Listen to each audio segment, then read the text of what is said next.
ইয়াতে মাজুলীবাসী ৰাইজে ইতিমধ্যে সিদ্ধান্ত লৈছে অসমৰ মাননীয় মুখ্যমন্ত্ৰী জনপ্ৰিয় নেতা ইতিমধ্যে ভাৰতবৰ্ষৰ মানচিত্ৰত তেখেতে নিজৰ ব্যক্তিত্বক প্ৰতিষ্ঠা কৰিবলৈ সক্ষম হৈছে। মাজুলীবাসী ৰাইজৰ মানস পথত এখনেই ছবি আছে, সেইখন ছবি হৈছে সৰ্বানন্দ সোণোৱালৰ ছবি। যদি চৰকাৰ আহে সেইটো শব্দই নাই, চৰকাৰ অহাটো 100% সত্য। 2021 যি বিধানসভা নিৰ্বাচন মাজত মাথো কেইটামান দিন, তাৰ আগমুহূৰ্তত যেন এতিয়া কংগ্ৰেছ, বিজেপি, নতুন আঞ্চলিক দল, প্ৰতিটো ৰাজনৈতিক দলে যেন এতিয়া ৰাজনৈতিক কুচকাৱাজ আৰম্ভ কৰিছে। মুখ্যমন্ত্ৰীৰ সমষ্টি মাজুলীটো এতিয়া ৰণডংকা বজাইছেহি। এইসকল প্ৰতিটো দলেই এতিয়া ৰাজনৈতিক কুচকাৱাজ আৰম্ভ কৰিছে আৰু মুখ্যমন্ত্ৰীৰ সমষ্টি মাজুলীটো কিন্তু এতিয়া ৰণডংকা বজোৱা পৰিলক্ষিত হৈছে। আৰু এই মুহূৰ্তত মই গড়মূৰত উপস্থিত আছোঁ আৰু এনেধৰণে এতিয়া এইসকল বিজেপি, এইসকল ব্যক্তিয়ে কিন্তু এতিয়া মাজুলীৰ গাঁৱে ভূঞে এতিয়া সোমাই এক প্ৰকাৰে প্ৰচাৰ নিৰ্বাচন চলোৱা পৰিলক্ষিত হৈছে। 2016 চনত মাজুলীৰ সমষ্টিৰ পৰা জাতিৰ মাটিৰ ভেটিৰ কথা কৈ দিছপুৰলৈ মাজুলীবাসী জাতিৰ মাটিৰ ভেটিৰ কথা কৈ দিছপুৰ দখল কৰা সেই বিজেপি চৰকাৰখন আকৌ মাজুলীবাসীয়ে কাক বিচাৰে এইবাৰ মুখ্যমন্ত্ৰী হিচাপে, সেই বিষয়ে আজিৰ দিনটোত আমি কথা পাতিম আৰু এইসকল মাজুলীৰ এইসকল সুসন্তানৰ লগত আমি আজিৰ দিনটোত কথা পাতিম। আৰু এইসকল মই সতীৰ্থ নয়নদাৰ সহযোগত মই দেখুৱাব বিচাৰিছোঁ মাজুলীৰ জিলা সদৰ গড়মূৰতে মুহূৰ্তত উপস্থিত আছোঁ আৰু এইসকল ব্যক্তিয়ে এতিয়া অহৰহভাৱে মাজুলীত এতিয়া এক প্ৰকাৰে প্ৰচাৰ নিৰ্বাচন চলিছে, কিয়নো একালৰ এজন বিজেপি নেতা শিশুধৰ দলে আৰু বৰ্তমান অসম জাতীয় পৰিষদৰ পৰা এইবাৰ নিৰ্বাচন খেলিব। কিবা বিজেপিক কিবা তেওঁ প্ৰত্যাহ্বান জনাবলৈ এতিয়া মুখ্যমন্ত্ৰী ডাঙৰীয়াক তেওঁ এতিয়া প্ৰত্যাহ্বান জনাবলৈ এতিয়া সাজু হৈছে। তেওঁ বিজেপিক একালৰ বিজেপি নেতাজনে আৰু বৰ্তমান অসম জাতীয় পৰিষদৰ প্ৰাৰ্থিত্বৰ শিশুধৰ দলে কিবা ক্ষতি কৰিব নেকি মুখ্যমন্ত্ৰী ডাঙৰীয়াক, সেই বিষয়ে আজিৰ দিনটোত আমি কথা পাতিম। আৰু প্ৰথমে মই এইসকল ব্যক্তিক মই প্ৰথমে দেখুৱাই ল'ব বিচাৰিছোঁ আৰু মই কথা পাতিম। মাজুলীবাসী মোৰ লগত আছে আৰু মই প্ৰথমে মাজুলীৰ এজন সচেতন ব্যক্তি আছে, অকণমান যদি উঠি দিয়ে মোৰ অকণমান সুবিধা হ'ব। মই আপোনাৰ পৰা জানিব বিচাৰিছোঁ একালৰ এজন বিজেপি নেতা আৰু বৰ্তমান অসম জাতীয় পৰিষদৰ এইবাৰ মাজুলী সমষ্টিৰ পৰা নিৰ্বাচন খেলিব। মুখ্যমন্ত্ৰীক এটা ভোটত হ'লেও তেওঁ হৰুৱাবলৈ তেওঁ এতিয়া সাজু হৈছে। কিবা ক্ষতি কৰিব নেকি প্ৰকৃততে মুখ্যমন্ত্ৰী ডাঙৰীয়াক, কি ক'ব? টাইম এইটৰ জৰিয়তে সমগ্ৰ অসমবাসী ৰাইজক আমি আন্তৰিক ধন্যবাদ জনাইছোঁ আৰু এটা কথা ক'ব বিচাৰিছোঁ যে অসম জাতীয় পৰিষদে এটা শ্লোগান দিছে যে আমি ঘৰে ঘৰে, আৰু ভাৰতীয় জনতা পাৰ্টী আমি কওঁ আমি অসমৰ মানুহৰ হৃদয়ে হৃদয়ে। এতিয়া অসমৰ মানুহৰ এটা সংস্কৃতিবান অসমীয়া মানুহ, অসমত বসবাস কৰা প্ৰতিটো জাতি জনগোষ্ঠী সংস্কৃতি মনৰ হয়। আলহী আহিলে ঘৰলৈকে চাহ তামোল খুৱাই পেলাই ধুনীয়াকৈ দৰকাৰ হ'লে ভাত খুৱাইও পঠিয়াব। আৰু তেওঁলোক যেতিয়া ৰাইজৰ ঘৰলৈ গৈছে আমি খবৰ পাইছোঁ, আমাৰ আইতাসকলে, আমাৰ পিতৃতুল্য ব্যক্তিসকলে, যুৱক যুৱতীয়ে, ভোটাৰসকলে কৈছে বোপাই তোমালোক আহিছা, চাহ খোৱা ভাত খোৱা তোমালোক যোৱা, কিন্তু আমি বিজেপিৰ হৃদয়ে হৃদয়ে আছোঁ। আৰু মাজুলীবাসী ৰাইজে শিশুধৰ দলে আপুনি বাদ দিয়ক, ইয়াতে মাজুলীবাসী ৰাইজে ইতিমধ্যে সিদ্ধান্ত লৈছে অসমৰ মাননীয় মুখ্যমন্ত্ৰী জনপ্ৰিয় নেতা ইতিমধ্যে ভাৰতবৰ্ষৰ মানচিত্ৰত তেখেতে নিজৰ ব্যক্তিত্বক প্ৰতিষ্ঠা কৰিবলৈ সক্ষম হৈছে।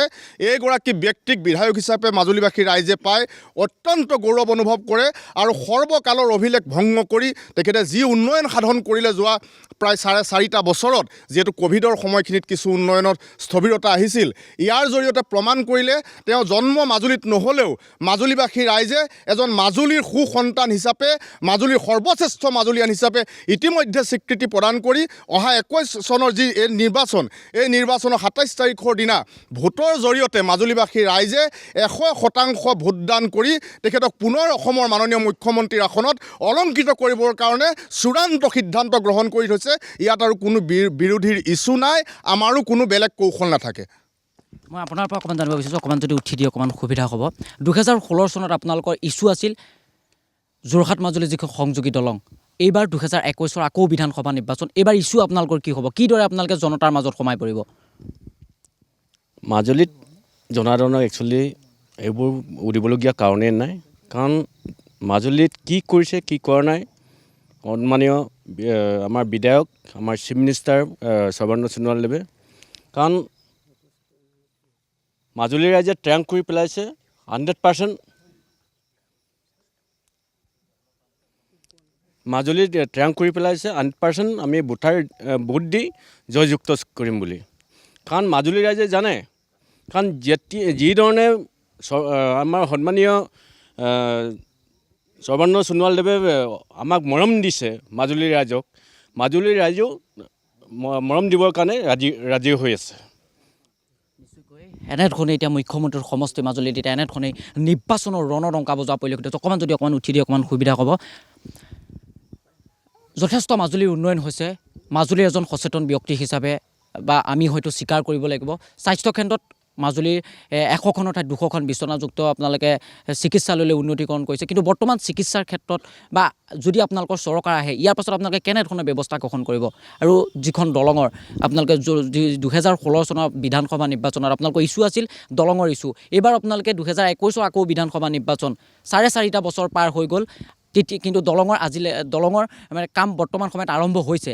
কিন্তু আকৌ 2021 বিধানসভা নিৰ্বাচনত কি ইছ্যু লৈ আপোনালোকে জনতাৰ মাজত সোমাই পৰিব? ইতিমধ্যে আপোনালোকে সকলোৱে দেখা পাইছে, মাজুলীবাসী ৰাইজেও দেখা পাইছে, সমগ্ৰ অসমৰ ৰাইজেও এই প্ৰত্যক্ষদৰ্শী যে মাজুলীত 2016 চনৰ পাছত কি কি কাম হ'ল। ইতিমধ্যে আমাৰ পৰৱৰ্তী দিনত, ভৱিষ্যতৰ দিনত এটাই সপোন, আমাৰ মুখ্যমন্ত্ৰী ডাঙৰীয়াৰ এটাই সপোন আছে যে মাজুলী এই বিধানসভা সমষ্টিটো এইটো ঐতিহ্যপূৰ্ণ যিটো বিধানসভা সমষ্টি, যিটো বিশ্বৰ ভিতৰত বৃহৎ নদীদ্বীপ, এই নদীদ্বীপটোক আৰু এই সমষ্টিটোক বিশ্বৰ বুকুত এটা ঐতিহ্যপূৰ্ণ সমষ্টি হিচাপে আৰু শ্ৰেষ্ঠ সমষ্টি হিচাপে ইয়াক গঢ়ি তোলাটোৱে আমাৰ পৰৱৰ্তী দিনৰ কাৰ্যসূচী হৈ থাকিব। আৰু সেইটো সপোন অসমৰ মুখ্যমন্ত্ৰী ডাঙৰীয়াও। আৰু লগে লগে মই এটা কথা কওঁ, ইতিমধ্যে আমাৰ এগৰাকী বক্তাই কৈছে যে আমি হৃদয়ে হৃদয়ে আছোঁ। মই তেওঁৰ বক্তব্যৰ আঁত ধৰিয়ে মই ক'ব বিচাৰিছোঁ যে মাজুলীবাসী ৰাইজৰ মানস পটত এখনেই ছবি আছে, সেইখন ছবি হৈছে সৰ্বানন্দ সোণোৱালৰ ছবি। ইয়াত কাৰো ছবি তেখেতলোকৰ মানস পটত নাই বুলি ইতিমধ্যে মাজুলীবাসী ৰাইজে আমাক চিত্ৰে তেখেতলোকে আমাক কৈছে। পৰ্যটনৰ ক্ষেত্ৰত কি ব্যৱস্থা গ্ৰহণ কৰিব যদি আকৌ আপোনালোকৰ চৰকাৰ আহে?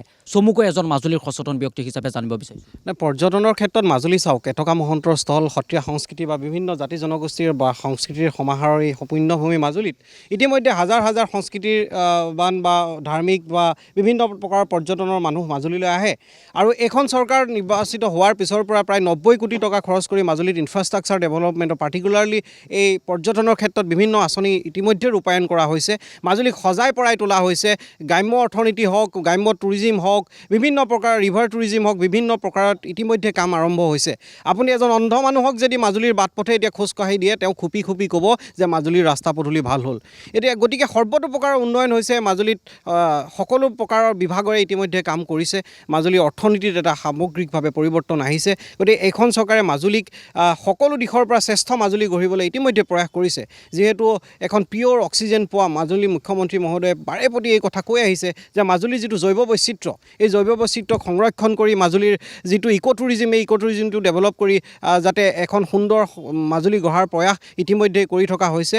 গতিকে আৰু অনাগত দিনত সৰ্বতোপ্ৰকাৰৰ উন্নয়নৰ বাবে মাজুলীত মাননীয় মুখ্যমন্ত্ৰী মহোদয়ৰ নেতৃত্বত কাম হৈ থাকিব। আৰু আমি প্ৰতিজন মাজুলীবাসীয়ে এই আশা কৰিছোঁ যাতে অনাগত দিনত তেখেত মাজুলীৰ পৰাতো ইতিমধ্যেই সকলোৱে কৈছে যে 99% তেখেত অধিক ভোটত জয়লাভ কৰি অসমক নেতৃত্ব দিবলৈ সক্ষম হ'ব। নিশ্চয়কৈ। কিন্তু এনেধৰণে যি 2021 যি বিধানসভা নিৰ্বাচনৰ আগমুহূৰ্তত কিন্তু এনেধৰণে খুদ মুখ্যমন্ত্ৰীৰ সমষ্টি মাজুলীত কিন্তু এনেধৰণে ৰণডংকা বজোৱা পৰিলক্ষিত হৈছে। মোৰ লগত আৰু এজন আছে, মাজুলীৰ এজন সচেতন ব্যক্তি আছে। মই আপোনাৰ পৰা জানিব বিচাৰিছোঁ, যদি আকৌ আপোনালোকৰ চৰকাৰ আহে, এইবাৰ আপোনালোকে কি কাম কৰিব? মানে যদি চৰকাৰ আহে সেইটো শব্দই নাহে। চৰকাৰ অহাটো 100% সত্য। চৰকাৰ নহা কোনো কথাই নাই।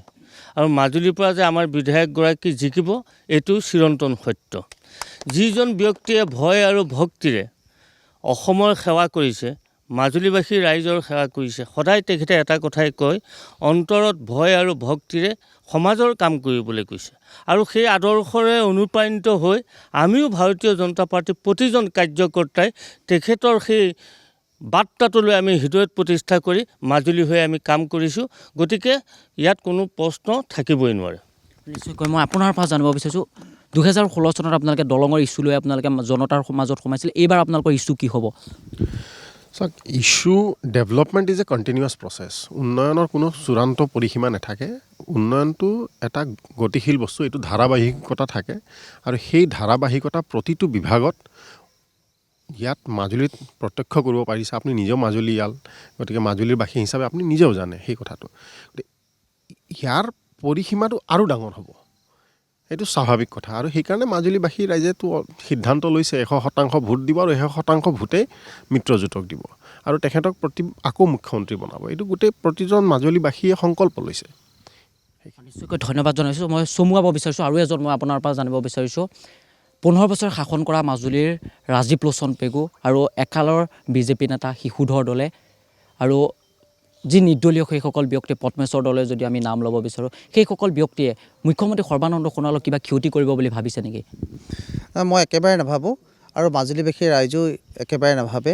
যিহেতু আমাৰ মাজুলীবাসীৰ মূল সমস্যা আছিলে বানপানী আৰু গৰাখহনীয়া সমস্যা আৰু পুনৰ সংস্থাপনৰ সমস্যা।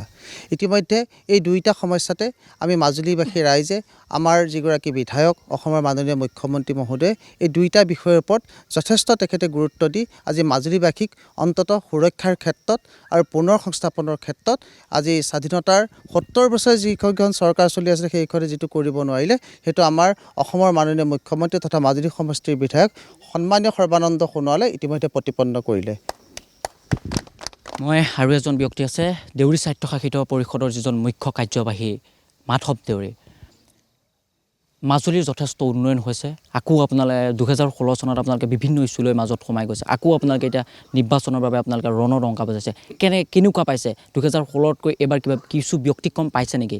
ডেফিনেটলি ব্যতিক্ৰম হ'ব এইবাৰ। আপোনালোকে দেখিছে যে 70 বছৰ যিসকলে শাসন কৰিছিলে তেখেতলোকে মাজুলীত 70 বছৰত মাত্ৰ 13খন দলং বনাবলৈ সক্ষম হ'ল।